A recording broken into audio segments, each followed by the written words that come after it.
ఈ అమ్మ చెత్త నా కొడకల్లారా. ఏంట్రా ఫోన్లో రికార్డెడ్ మెసేజ్ పెట్టేసి తిట్టేస్తారా?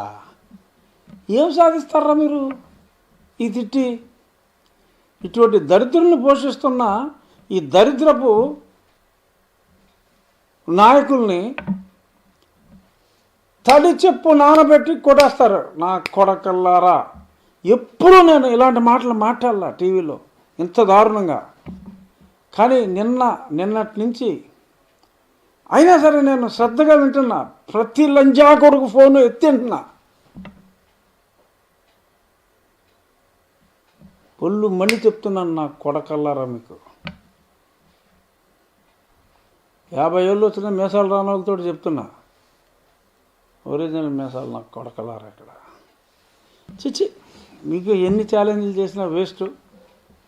మీరు పాండిఫై నా కొడుకులు. చిచ్చి, ఈ ఎదల మాట నాకు ఎదవ మాటలు వస్తున్నాయంటమ్మా.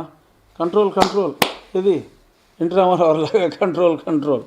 సరే, ఏదైనా ఇలాంటి ఈ చెత్త వేదవుల్ని మరి నాకే ఇలా తగులుతున్నారంటే, మరి నీళ్ళు అడిగితే చంపేసి కేసులు, పోస్టర్ వేస్తే హింసించి కేసులు, ఆడు పయ్యోడు చెప్తే తప్పుడు కేసులు పెడతానికి సిద్ధంగా ఉన్న ఈ పనికి మాలిన దిక్కుమాలిన కొందరు పోలీసులు. ఈ దరిద్రం వదలాలంటే ఎలక్షన్ కోడ్ ఎప్పుడు వస్తుంది సార్, ఈయన మేము ఎప్పుడు వదిలించుకుంటాం సార్ అని చెప్పి జనం అడుగుతున్నారు. ఇవాళ నా రెగ్యులర్ సర్వేలతో పాటు ఇవాళ ఒక విచిత్రమైన సర్వే ఒకటి చేయించా. Give me my phone. నా మిత్రుడిని ఒక విచిత్రమైన సర్వే, ఇది నేను చూపెట్టేది హానెస్ట్గా చెప్తున్నా. ఇందులో అబద్ధాలు లేవు, దాపరికాలు లేవు. నేను ఊహించిన విజయం కన్నా